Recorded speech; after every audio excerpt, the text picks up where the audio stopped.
Hello, എല്ലാവർക്കും നമസ്കാരം. നമ്മൾ മറ്റുള്ളവരുടെ അഭിപ്രായത്തിനനുസരിച്ചാണോ ജീവിക്കേണ്ടത്? നമ്മൾക്ക് സ്വന്തമായിട്ടൊരു അഭിപ്രായം, ഒരു തീരുമാനം ഉണ്ടാവണം. അതാണ് ഇന്നത്തെ വിഷയം. ഇപ്പം നമ്മൾ എന്തെങ്കിലും ഒരു സംരംഭം തുടങ്ങുകയാണെങ്കിൽ നമ്മൾ ആരോട് ചോദിക്കാതെ, അഭിപ്രായം ചോദിക്കാതെ നമ്മൾ പെട്ടെന്ന് നടത്താൻ നോക്കണം. അല്ലാതെ എന്തെങ്കിലും ഒന്ന് തീരുമാനിച്ചു അത് തുടങ്ങണം, എന്നിട്ട് ഒരു 3-4 പേരോട് അഭിപ്രായം ചോദിക്കാൻ ചെന്നാലുണ്ടല്ലോ, അവർ ആദ്യമേ പറയും, സുജയ് ഇത് നടക്കത്തില്ല. എനിക്കങ്ങനെ അനുഭവം ഉണ്ടായിട്ടുണ്ട്. സുജയ് അത് നടക്കത്തില്ല, നിനക്ക് വേറെ പണിയൊന്നുമില്ലയോ? ആര് വാങ്ങിക്കാനാ നീ ഇതൊക്കെ കൊണ്ടുവച്ചാൽ? ചുമ്മാ അതുള്ള പൈസ എല്ലാം കൂടെ കൊണ്ടുവച്ച് കടമാക്കി കൊണ്ടുവച്ചിട്ട് ചുമ്മാ അത് ആരും വാങ്ങിക്കത്തൊന്നുമില്ല, അത് ഇല്ലാതായി പോകത്തേ ഉള്ളൂ, എൻ്റെ പൈസ നഷ്ടമാകത്തേ ഉള്ളൂ. അത് കേൾക്കുമ്പോൾ നമ്മൾ എന്ത് ചെയ്യും? ഡൗൺ ആയിട്ട് പോകും. അതേസമയം അത് നെഗറ്റീവായിട്ടുള്ള ആൾക്കാരാണ് അങ്ങനെ പറയുന്നത്. അവർ നമ്മൾ ഒരു തരത്തിലും ഉയർച്ചയിലേക്ക് വരരുത്. അതേസമയം ചില ആൾക്കാരുണ്ട്, നമ്മളോട് പറയും, സുജയ ചെയ്ത് നോക്ക്, നല്ലതാ, പിന്നെ സുജയെ കൊണ്ട് അതിന് പറ്റും കേട്ടോ, പൈസയൊന്നും പോകത്തില്ല, എല്ലാവരും വാങ്ങിച്ച് സുജയെ സഹായിക്കും. അങ്ങനെ പറയുന്ന ആൾക്കാരുടെ അഭിപ്രായങ്ങൾ നമ്മൾ തേടണം. പിന്നെ നമ്മളെന്താ, ഇപ്പം തന്നെ ഞാനൊരു തുണിയുടെ ബിസിനസ് സ്റ്റാർട്ട് ചെയ്തു.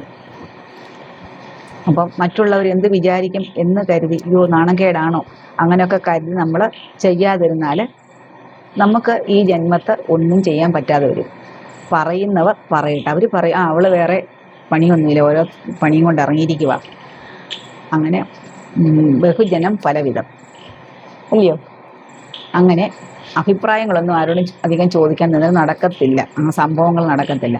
പിന്നെ എൻ്റെ വീഡിയോ ഒക്കെ കണ്ടിട്ട് കുറേ പേര് ചോദിച്ചിട്ടുണ്ട്, എന്ത് സംരംഭമാണ് തുടങ്ങിയെന്ന്. ഞാനത് മുൻപിലുള്ള വീഡിയോ ഇട്ടിട്ടുണ്ടല്ലോ. വലിയ വലിയ സംരംഭങ്ങളൊന്നും അല്ലെങ്കിലും എൻ്റെ അത്യാവശ്യത്തിനുള്ള ഏണിങ്സ് കിട്ടുന്നുണ്ട്. ഇപ്പം തന്നെ തുണി കച്ചവടം നടത്താൻ പോയി. ആദ്യമേ ഞാൻ പലിശയ്ക്ക് പൈസ എടുത്തുകൊണ്ടാണ് പോയി കച്ചവടം നടത്തിയെന്ന് ഞാൻ പറഞ്ഞു. ഇപ്പം ഞാൻ ഓണമായല്ലോ, ഓണം എടുക്കാറായി, ഞാൻ ഇപ്പം ഈ ആഴ്ച പോയി എടുക്കും. നമ്മളിപ്പം ഒരു കാര്യം ചെയ്യുന്നു, അത് അന്തസ്സായിട്ട് അഭിമാനത്തോടു കൂടി ചെയ്യണം. അതിന് നാണക്കേട് എന്തിനാ? നാണക്കേടിൻ്റെ ആവശ്യമില്ല. നമ്മൾ ആരുടെയും മോഷ്ടിക്കാനോ അല്ലെങ്കിൽ പിന്നെ അങ്ങനെ സത്യസന്ധമായ രീതിയിൽ ചെയ്ത നാണക്കേടൊന്നുമില്ല. ഏത് ജോലിയും ചെയ്യുന്നതിന് ഒരു അന്തസ്സുണ്ട്, അങ്ങനെ വേണം കരുതാൻ. അപ്പം മെസ്സേജ് ഇട്ട് ചോദിച്ചിട്ടുണ്ട്, എന്ത് ബിസിനസ്സാണ് ചെയ്യുന്നതെന്ന്. അത് ഞാൻ നേരത്തെ ഇട്ട വീഡിയോ ഒക്കെ കാണുമ്പോൾ മനസ്സിലാവും. എന്തെല്ലാം നമ്മുടെ ഈ ഭൂമിയിൽ നമുക്ക് എന്തെല്ലാം ചെയ്യാൻ കിടപ്പുണ്ട്. നമുക്കൊന്നും അറിയത്തില്ല, നമ്മളൊന്നിനും ശ്രമിക്കാറില്ല.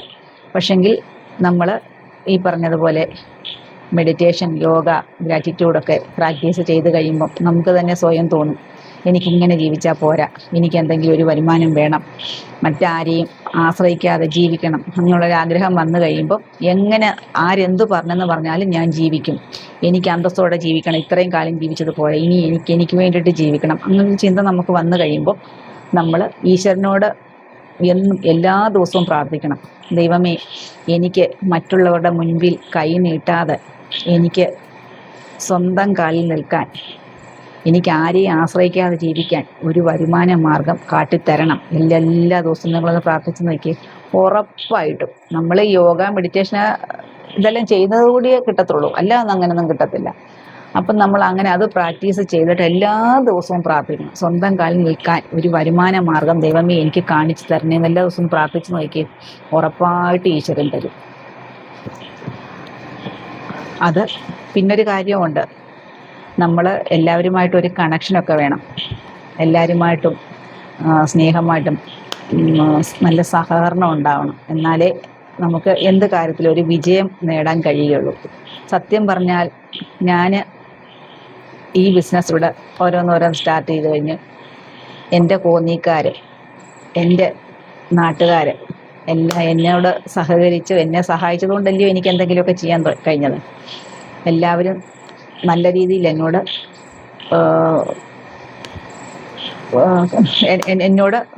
നല്ല രീതിയിൽ എല്ലാവരും ബിഹേവ് ചെയ്തു. അതുകൊണ്ടാണ് എനിക്കിങ്ങനെയൊക്കെ ചെയ്യാൻ പറ്റുന്നത്. എന്ന് പറഞ്ഞാൽ ഞാനങ്ങ് വലിയ സംരംഭകയൊന്നുമല്ല, എങ്കിലും 4-5 കാര്യങ്ങളൊക്കെ ചെയ്തു. പക്ഷെ ഒരു കാര്യം ഞാൻ ചെയ്തു.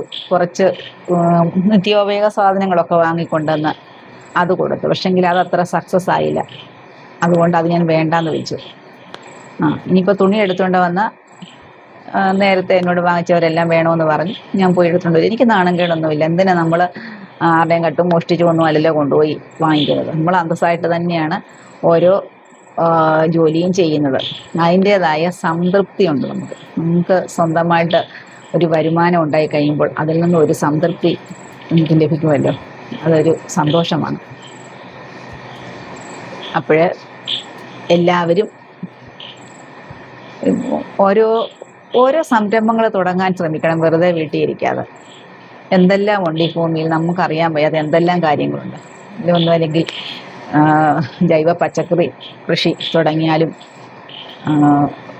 നമുക്ക് അത് വിറ്റഴിക്കുകയും നമ്മുടെ വീട്ടിലെ ആവശ്യങ്ങൾക്ക് എടുക്കുകയും കഴിയത്തില്ലയോ. അതുപോലെ വീട്ടിലുണ്ടാകുന്ന പലഹാരങ്ങൾ, എണ്ണയിൽ വറുത്തതല്ലാത്ത എന്തെല്ലാം പലഹാരങ്ങളുണ്ട്, അതൊക്കെ ഉണ്ടാക്കി ബേക്കറികളിലൊക്കെ കൊടുത്താൽ അതൊരു വരുമാനമാണ്. അങ്ങനെ എന്തെങ്കിലുമൊക്കെ നമ്മൾ കണ്ടുപിടിക്കണം. അല്ലാതെ വീട്ടിൽ ഇരുന്ന് ആരും നൂലിലൊന്നും കെട്ടി തരത്തൊന്നുമില്ല. നമ്മൾ ഓരോന്ന് ചെയ്ത് ഒന്ന് സക്സസ് ആകുമ്പോൾ നമുക്ക് അടുത്തത് ചെയ്യണമെന്ന് തോന്നും, വീണ്ടും അടുത്തത് ചെയ്യണമെന്ന് തോന്നും. അങ്ങനെ പല വരുമാനങ്ങൾ നമ്മൾക്ക് ഉണ്ടാക്കണമെന്ന് നമുക്ക് തോന്നിത്തുടങ്ങും. അങ്ങനെ എന്തെങ്കിലുമൊക്കെ ചെയ്ത് നമുക്ക് ഇത്രയും പ്രായമായ അവസ്ഥയിൽ, പ്രായമെന്ന് പറഞ്ഞാൽ 45 കഴിഞ്ഞ് ഉള്ള സ്ത്രീകൾക്ക് വേണ്ടിയിട്ടൊക്കെയാണ് ഞാൻ പറയുന്നത്. അപ്പോൾ നമുക്ക് ആരെയും ആശ്രയിക്കാതെ ജീവിക്കാനുള്ള മാർഗങ്ങൾ ഈശ്വരൻ ഇങ്ങനെ തന്നുകൊണ്ടേയിരിക്കും. അപ്പം ഇന്ന് ഇത്രയുമൊക്കെ പറഞ്ഞുകൊണ്ട് ഈ വീഡിയോ ഞാൻ അവസാനിപ്പിക്കുകയാണ്. ഇത് മകൻ്റെ റൂമാണ്. അവനാണ് ഇവിടെ ഇരുന്നാണ് വീഡിയോ എഡിറ്റ് ചെയ്യുന്നത്. അപ്പോൾ അവന് ക്യാമറ ആക്കി വെച്ചിരിക്കുന്നതുകൊണ്ട് ഞാൻ ഇവിടെ വന്നാണ് ഇന്ന് ചെയ്യുന്നത്. ശരി, ഓക്കെ. എല്ലാവർക്കും ഗുഡ് നൈറ്റ്. Thank you.